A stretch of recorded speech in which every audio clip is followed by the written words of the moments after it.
Žinot, kai toks yra kalambūras vėlgi, chirurginis sako, kuo skiriasi Dievas nuo chirurgo, tai sako, Dievas nemano, kad jis chirurgas.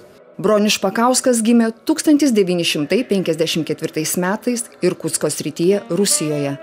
Tėvams grįžus iš tremties, jo vaikystė prabėgo tėviškėje Alytaus rajone. Alytuje prasidėjo ir jau 35 metus trunkanti sėkminga mediko profesinė karjera. Pirmiausiai, tai aš iš tikrųjų norėjau būti teisininku. Jeigu kalbant apie vaikystę, aš mokykloje gerai mokiausi. Ir viena mažytė problemėlė, tai įrašas pase, kad mano gimimo vieta yra Sibire. Tai iš karto man mokytojai mokykloje sako, nevark, negadink savo gyvenimo. Na ir kaip alternatyva sekantis dalykas, mane medicina pradėjo dominti. Vis daugiau linkau, kad galbūt chirurgas, toksai pragmatiškas, realus, konstruktyvus dalykas. Jau 4 bent kurse, netgi galbūt 3 pabaigoje, aš jau tikrai žinau, kad aš noriu būti chirurgu. Stuburo chirurgija talpina savyje tiek tokį reikalaujantį kruopštumo, kantrumo darbą, tai yra stuburo navikų chirurgija, auglių įvairių, tiek ir, sakykime, kažkokios galimybės ir darbas toks rekonstrukcinis, kaip traumatologo, tai yra įvairių sraigtų sukimas, sutvirtinimas, korekcija, geležėlių įdėjimas ir taip toliau ir taip toliau.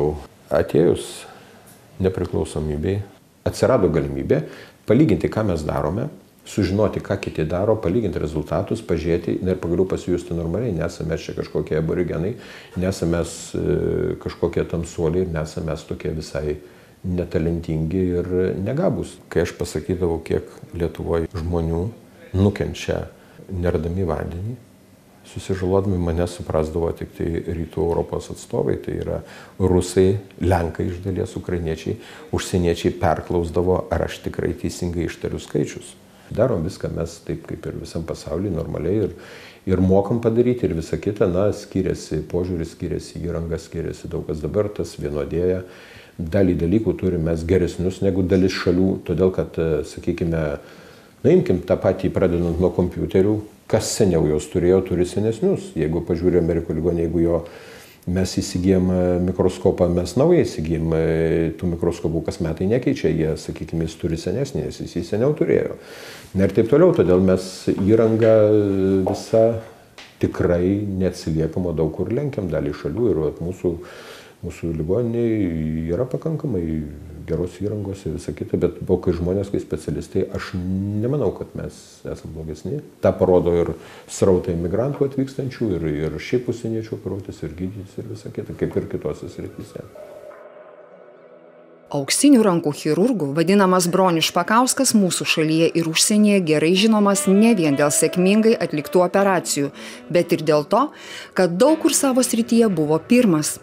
Neurochirurgas pirmasis Lietuvoje atliko stuburo išvaržos operaciją, taip vadinama stebuklinga adata. 2013 metais pirmasis su kolega implantavo nugaros smegenis stimuliuojantį elektrodą, kurio siunčiami impulsai įveikia skausmą. Ši unikali operacija pirmoji tokia Baltijos šalyse. Mediko pasiekimo sąrašą būtų galima dar gerokai pratęsti. Taip susiklostė, kad tekdavo vieną ar kitą dalyką pradėti, kažkas turėdavo pradėti, kita vertus.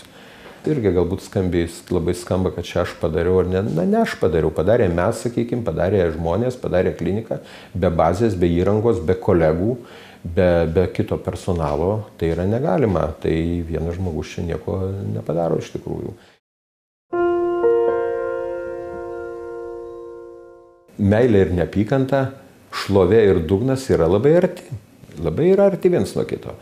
Ir, sakykime, žmonės, kuriuos aš matau, ar mes matom, mūsų gydytojai, kurie pas mus ateina, jie ateina su viltim kažkokiam. Ir dažnai tos viltis, jų tikėjimas mumis yra kiek keistokas. Keistokas jis dviem aspektais. Iš vienos pusės Ateina, jie tikisi, kaip sako, vien likti mes kaip ir dievai, kad mes čia galim neįmanomus dalykus, mes galim viską padaryti, reiškia kažkoks tai mums duodamas avansų, kažkoks labai ypatingas pasitikėjimas. Ir, sakykime, jeigu tam žmogui pavyksta, ne visi, bet dalis sako, nu taip gerai, jau šitas žmogus čia auksinis chirurgas, auksinių rankų, jis labai geras, visą kitą. Bet vėlgi, jeigu tų lūkesčių netitinka, o to dažnai netitinka, nes labai svarbu nuo požiūrio ir nuo to, ko tu tikiesi. Iš tos operacijos, ko tu tikiesi, kokių rezultatų ir pagaliau, kas tai yra ta optimali tavo savijauta. Tada tiem žmonėm, tai kategorijai tu esi ne dievas, o velnias, ir tu esi blogietis, ir tu esi žudikas, ir tu esi ten veterinorius, nors labai gerbiu, bet vis taip sako, ir tu iš vis esi nulis. Todėl sakau, čia yra labai tas savokos tokios labai slidžios. Įvardinčiau taip, kad turbūt yra daugiau, kurie patenkinti, negu kurie nepatenkinti, galbūt taip tada sakykime, bet aš jokių būdų nesakau, kad aš viską moku, galiu ir visiems gerai yra. Tikrai ne. Tai nereikia galvoti, kad medicinoje visada pasiseka viskas. Kad viskas turi būti idealiai taip būtent, o ne kitaip. Na taip yra. Todėl manau, kad tie santykiai pacientų ir gydytojų šiandien dienai yra negeri. Ir tikrai žiniasklaida vaidina ne paskutinę rolę šitoje situacijoje. Tas dalykas iš tikrųjų veda į niekur, gilina konfrontaciją, didina ir, kaip rašo literatūros klasikai, kad jeigu yra trys, yra gydytojas, yra liga ir yra žmogus, pacientas, tai jeigu tu dviesi prieš vieną, tai yra lengviau kovoti negu vienam prieš du. Banalu būtų pasakyti, kad man skaudu, bet iš tikrųjų ir ne man, visiems. Bet tuo niekas netiki. Visi mano, kad čia mums vis tiek, ką mums daryti, ar pjaustyti lentas, taburetės, ar operuoti žmogų. Iš tikrųjų, tai patikėkit, dėl kiekvieno nesėkmingo atvejo, na, mums skaudu, mes išgyvename. Ir netgi aš pasakyčiau, ne tik mes, darbuotojai, operacinės yra komanda. Ir, sakykime, pradedant nuo sanitarė, kuri grindis valo ir labai reikšmingą darbą atlieka, kad būtų švaru ir nebūtų dulkių, ir sesutė instrumentatorė, ir anesteziologų komanda ir taip toliau, visa krūva žmonių, ir jeigu kas atsitinka, na, visiems skaudu ir visi prisimena. Bet vėl kitas dalykas, aš įsisąmoninu ir suprantu, na, mano toks amatas yra. Ir sakykime, ašgi negaliu numirti su kiekvienu žmogum, negaliu verkti su namiškiais. Bet esmėje, tai reikėtų turbūt tokį pavyzdį, aš pasakyčiau, kiekvienas darbas, ar tu tinkuoji sieną, ar tu sodini gėles, ar jūs darot reportažą, turbūt sutikite, kad visiems norisi, kad būtų gerai. Lygiai taip ir pas mus.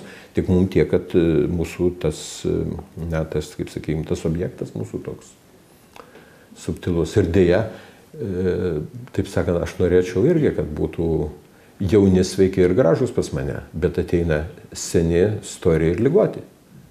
Tai taip jau yra, nieko nepadarysi. Tas cinizmas toks, tai sakyčiau, galbūt tokia išorinė kaukė, gal daugiau, kad mes taip pasakom, mes gal ten pajuokaujam kitaip, gal kartais ciniškiau, bet tai nereiškia, kad mes tokie esame. Turbūt ir mums skauda, ir mes jaučiam, na pagaliau mes irgi ir senstam, ir ligas turim, ir visą kitą.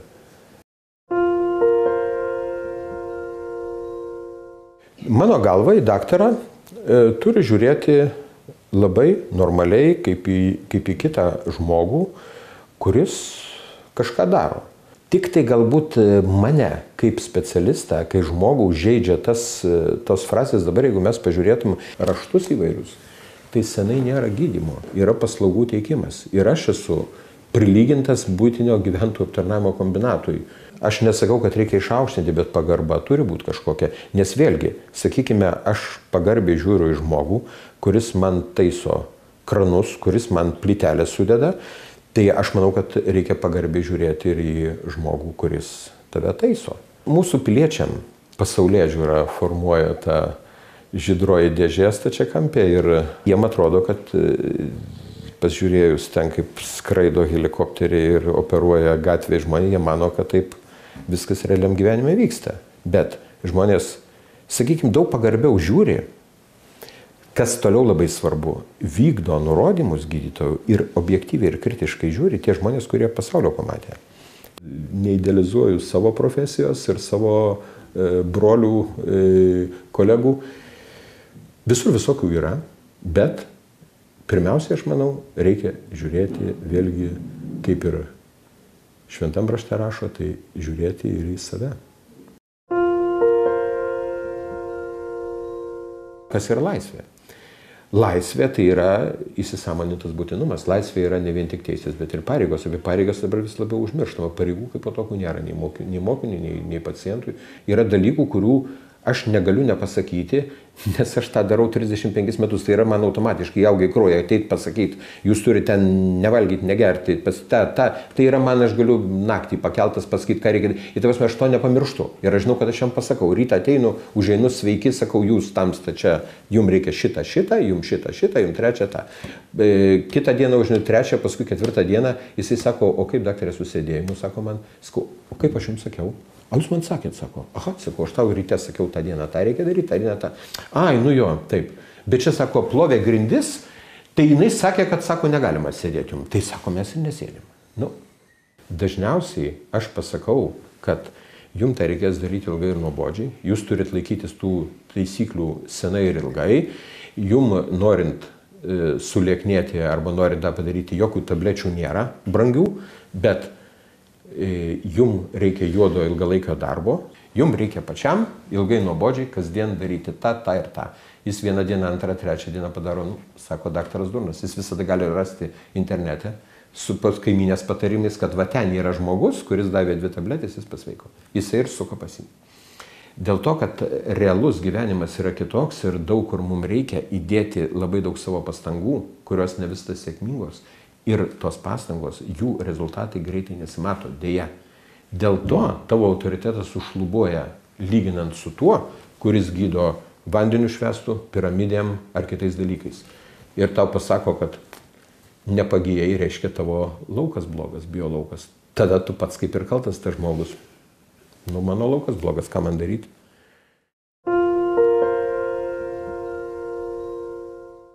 Kaip nekeista, dabar pastebėjau, kad bėgant metam keičiasi, kas patinka. Pradžioj patinka, kas visiems patinka. Paskui, sakykime, bėgant metams pradeda gražėti Lietuva. Kažkada aš galvojau, gyvena žmonės tokiose gražiose vietose, kažkur tai pas mane, tai ten nieko nėra. Dabar aš, kai važiuoju į savo tėviškę, į Dzūkiją, užvažiuoju ant kalno, jeigu atvežu svečius, aš sustoju, sakau, išlipkite ir jūs pažiūrėkite.